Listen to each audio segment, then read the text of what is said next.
Hi, hello, welcome back to my channel. If you're new here, my name's Hannah. I like to read books. Do you enjoy reading books? My previous video was my top 5 thrillers that I read of 2020, and now it's time for the top 5 romances, rom-coms that I read in 2020. Anyways, my top 5 romances. I think I just got really overwhelmed by reading a lot of thrillers, and it was the same time I was like half reading this and wouldn't recommend reading it if you're in a very anxious state of mind and like extra paranoid. It's not really a good book to read for that, but however, do recommend if you aren't if you're in the opposite state of mind of that. Read Lockdown. Anyways, The Flat Share by Beth O'Leary, I gave this 4.5 stars. This was so good. I loved it, and like I started reading this because I wanted a break from reading thriller and crime, because I think like if you get so consumed by one genre and like if you get extra paranoid, it's not really good to continue to read stuff that will frighten you or give you nightmares. Probably not recommend. Anyway, The Flat Share by Beth O'Leary is about Leon and Tiffy, and they share a flat and they never meet each other until obviously they do. That's the whole premise of the story. And I loved it, and there was like trigger warnings of like stalkers, ex-boyfriends, jail, gaslighting, emotional abuse, and I was not expecting to find a rom-com so related. Think of it being the new Bridget Jones type of comedy, although I laughed out loud. I cried at this book. I cried with happiness at the end of this book, and I did not think I would cry at a book, but there we go. I think that's just mine for everywhere last year. So if you want something fun to read, I highly recommend this. Rom-com was Our Stop by Laura Jane Williams. Again, I literally bought this because I saw it on Bookstagram and thought, oh, that sounds interesting. And then I wasn't expecting to like love it as much as I did. I read it in 2 days, and again, what did I write? Oh, my review was like, is it predictable? Yes. But aren't all romances written with the intent of you guessing the plot? Is it cheesy? Yes. Full to the brie. The chapters are small and compact, and you get to see their story from both their perspectives. Well, we'll just let Eddie slide. I just wanted to know, will they, won't they?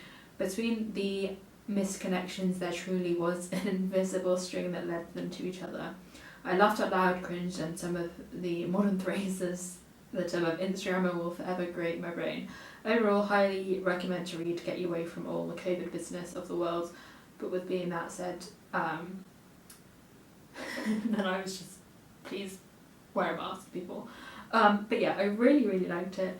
I really enjoyed it. Again, most rom-coms are pretty predictable, but this was really cute, and just, you know, because if you've been, I personally don't even like the tube in London. I hate it. And I don't enjoy using the tube, but anyway, this story is so cute. Loved it. The next one I read was Never Saw You Coming by Hayley, Doyle. I gave this 4.5 out of 5. I loved this book. I loved it so much. I wrote, Never Saw You Coming is a tale of finding yourself or figuring yourself out when you're going in life. I don't know, everyone has the idea that our lives just stop once we turn 30, because who came up with that idea? Like, as if like 30 is so old. We follow Sarah and Jim, who are in very different places in their lives, but some things come crashing up or down and can lead you on an adventure, if you will. I absolutely adored how easy this book was to read. It has sarcasm, love, hope, wonder, romance, family, just everything that you need in a good romance. I love the way the book ended, although I am left wondering what happened next, which is a good way to be left and not such a cheesy ending. And I think that's probably why I love this book so much, because it just left you like an open-ended, like, where do they go from here? Do they end up together? Do they not? Like, and we just won't talk about the fact that she's we're talking about influencers and going to Dubai at the moment, because no is the answer to that. They just shouldn't be going to Dubai. But anyway, this book, I loved it, and also bought it because it's blue. So there you go. The fourth one was, I don't actually have the book with me because it's my boyfriend's house in Wales, and we can't go back to Wales till like February.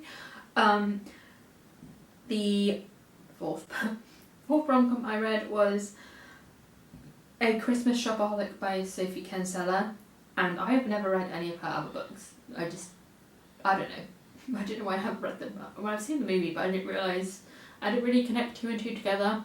And then I was reading it thinking, oh, Becky Bloomwood, oh, Confessions of a Shopaholic, and I was like, the two and two together. Does it make sense? Yes, it does in my brain now. Anyway, A Christmas Shopaholic, I gave it 4 out of 5. I loved it. I laughed out loud, just in the corner whilst I was reading, just chuckling to myself. The chaos of Christmas and how stressed you are, the nitpicky things. Christmas is about family and people we love. And then obviously with this year we weren't allowed to see people or family at Christmas, which sucks. A Christmas Shopaholic follows Becky Bloomwood. Brandon is her first time hosting Christmas. Her parents have moved to Shoreditch and becomes trendy. Half the village invites themselves to Becky's Christmas. A encounter with an ex-boyfriend, a crazy businesswoman, family bickering, life at Christmas in a tiny village. I loved it, would highly recommend for reading. A witty, loving and fun Christmas escape. And the ending made me cry. Again, I don't know why romances and the endings are making me cry, but it did. It made me cry with happiness, and I loved the fact it made me cry with happiness. I don't know. So those are my top 4 or 5. Those are my top 4 romances that I read in 2020.